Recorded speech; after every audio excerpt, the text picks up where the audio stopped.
community. This is Energy FM 105.8. Keep it locked. And it's 18 minutes after 2 o'clock on Energy FM 105.8, connecting Limpopo communities. I did promise that we'll speak to 𝐿𝐶𝐬𝐤𝐜 𝐔𝐬𝐞𝐝. We want to hear more about their movement. They call it Polo Brotherhood, and I'm very much curious to hear all about it. 𝐿𝐶𝐬𝐤𝐜, good afternoon. Hi, DJ Rayzar, how are you? I'm good, thanks. How are you, my brother? I'm perfect. Oh yeah, thank you for having me on your platform. It's a pleasure. Please just tell us when and how did the movement start, Polo Brotherhood?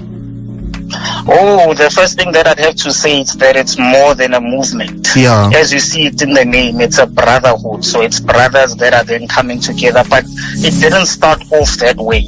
When it started, it was more financially focused and more financially based. And that was 10 years ago.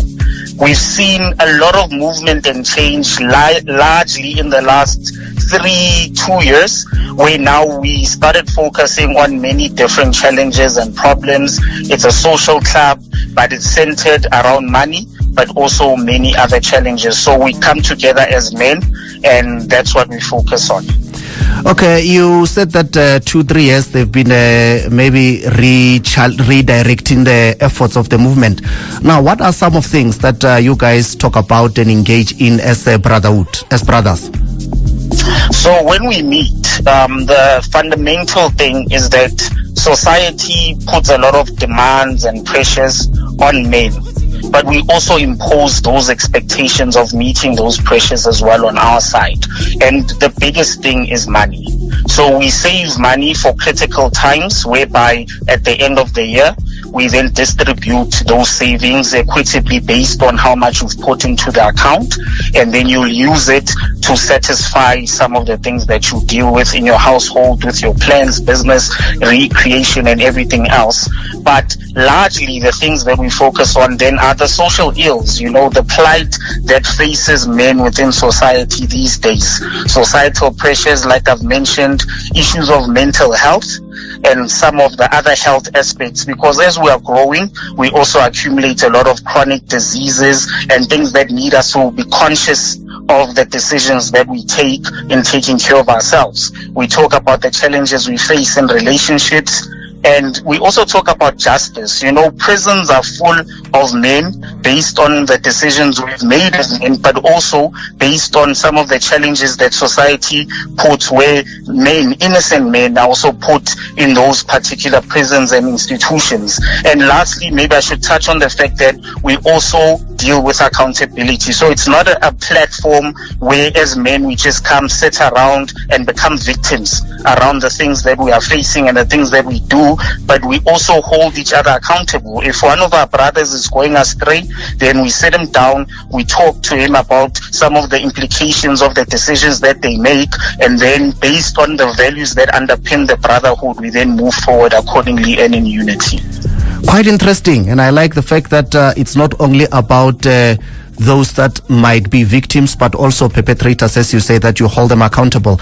But one can then ask, how has this, and you have been with it for the longest of time, how has this created safe space for men to be upfront, to say, I'm in a very financial tight space, or I'm having challenges here and there, and not being laughed at or being taken otherwise? Well, because we've built it over time, it means that we have core values that we follow, and those are the ones that guide us when dealing with sensitive issues that we need to be cognizant about and empathetic towards. So we look at values such as respect. We look at brothership. So it's a brotherhood that brings in the core components of friendship. So a person can be vulnerable. A person can be gullible, and us, the rest of us, can listen to those and advise where we can. Sometimes all a person needs is a listening ear. Sometimes as men, when we talk, we don't just need solutions. most of the time we know what the solutions are, but that listening ear that allows us to just pour out our hearts. You know, I've listened to some of your listeners, and one of them was so emotional as they were expressing some of the challenges that men face, you know. And because as individuals we come from different backgrounds, so we are diverse, you know, so we recognize that value of diversity, where we come from different backgrounds, therefore we'll have different challenges, and thus there's no one solution for each and every brother. And that's where the principle of unity would then come in, so that a person can then pour their heart out accordingly. It's not easy, because you've said it yourself on your show that, you know, men, you know, with women, with men, one of your callers made an example around, you know, sheep. Maybe you can reiterate that for me. There was an idiom that one of your men used in Sipedi. Exactly. We are taught not to cry.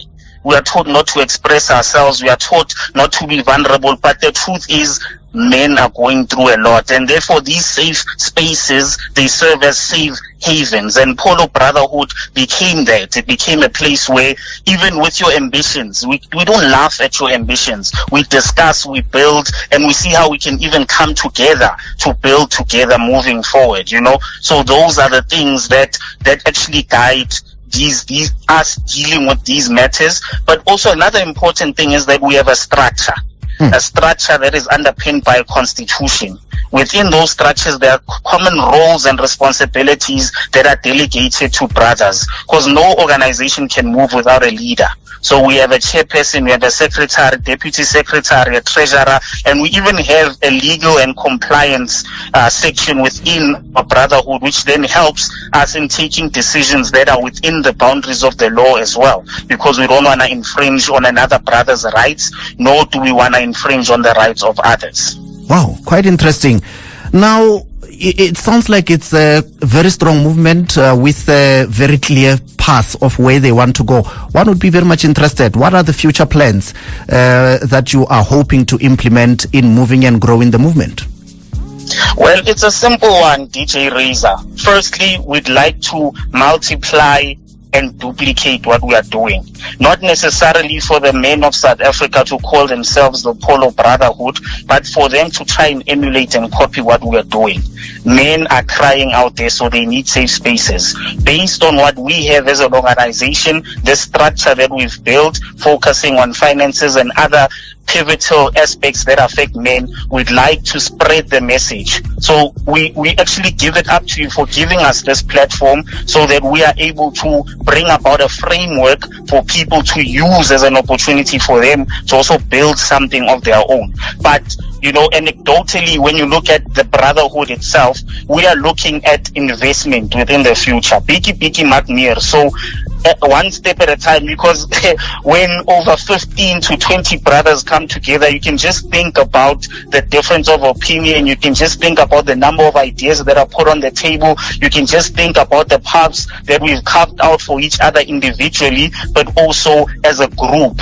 And thus, we need to siphon and decipher and look at all those various plans that we have as a brotherhood and see what will work next year. So one of the things is that we've instituted Support a Brother initiative, where anything that happens within their personal space that affects their health, their mental health, that affects their families in terms of burials and all that, we deposit a certain portion of money that's now not going towards distributing it at the end of the year, but going towards that needy person who's buried their loved one recently, and we've had to show face and support. But you must come and present something that will help others out. So that's the Support a Brother initiative. And also, brothers are looking into the business spaces where we can learn from each other and then build as a unit based on common goals. You know what, it's quite profound, and I'm saying this understanding very well that what came across a lot in the show was that immediately when you lose financial muscle, then things start going haywire for you. And I think it's very much important that it's not only about just that contribution, but also, opening people's eyes in terms of business, and also, congratulating their ambition, because sometimes you just need someone to say, you know what, you can do it. And I think that's very important. Yeah, definitely. I totally agree with you, and I concur, because sometimes you need that sort of validity. Just someone to tell you that your dreams are valid. And sometimes our loved ones, our partners, our spouses may not understand at that point, because we are driven by results as a society. Mm-hmm. Even within our individualized family structures, results come. But life happens. And when life happens, you need to be able to get up and then move forward based on how you approach life. So if you have a supporting structure that will then help you within your growth and movement, then it becomes an easier ride. Nothing in life is easy, but with that support, it becomes an easier ride, And even when you formulate such organizations, it's important to have that buy-in of your spouse, to have that buy-in of your partner, so that they understand that in as much as it's a social club and we will socialize, we will have a great time, because we do need to unwind from all the pressures and expectations of society. True. But at the same time, they also understand that we are building towards something. The money we are saving comes back home. Even in terms of them having their own individual visas. When the husband is away, the saying, yes, when the cat is away, the mouse come out and play, Yeah. But we also want a situation where even the kids, when you do go away, it's not that the cat or the monster has gone, but rather you have gone to build yourself and become a better person in the process. Wow, so I'm sure many other brothers out there are going to be inspired, and they would want to start their own. As you said, one of the goals is to grow and multiply. Are there platforms where men can follow your brotherhood and maybe can even engage to say, how do they join, how do they grow, and how do they multiply in their various communities? So we are still busy in trying to build a framework that will be able to be accessible for other people to learn from us. For now, they can email me 𝐿𝐶𝐬𝐲@gmail.com, and whatever inquiries that they have on how they can start, how do you do or make the constitution, what components do you add in it, how do you choose people? Because another critical point is that people have to be chosen based on their capabilities, skills and ideas, and their leadership overall. So those are key values and principles that they can learn from us if they just email me at this point. Then in future, you asked about our future plans, then once we've now solidified this structure, we'll be able to then provide more details like a website or social media pages that people can follow to just learn and share and then move forward from there. 𝐿𝐶𝐬𝐲 𝐔𝐬𝐿, thank you very much for taking time to speaking to us. I know you are a very busy man, and I really appreciate you taking time to talking to us, especially about this very important campaign that you guys are on. As you said, that men are going through hell, and you are trying to provide solutions, and we really do appreciate. Thank you very much, and we wish you all the best. We hope that will keep us updated so that when that website is up and running, we get to share with listeners. And I'm very much confident that there will be many other movements like yours coming up in the near future.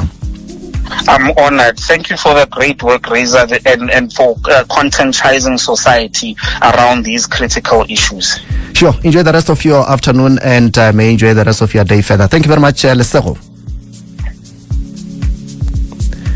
There we go. That's 𝐿𝐶𝐬𝐲 𝐔𝐬𝐿, and we were talking about the Polo Brotherhood, and he said that it's more than a movement. They are trying to conscientize men. While when they started, it was just a social club where they will contribute money, but it grew to be something that creates men with a safe space where they can talk, they can be able to express their feelings, and quite interesting, they also provide an ear where you can just go and speak. They won't have solutions all the time, but they can at least lend you an ear. Also, they say that they will listen to your ambitions. They won't ridicule them. If you say you want to own the world, they won't ridicule you. That's very important. That's Polo Brotherhood, and he's saying that at the moment you can just only reach him via email, lesegokgolane@gmail.com, where you can be able to make any inquiries relating to the movement, and hoping you'll be inspired to start your own in your own communities. Energy FM 105.8, connecting Limpopo communities.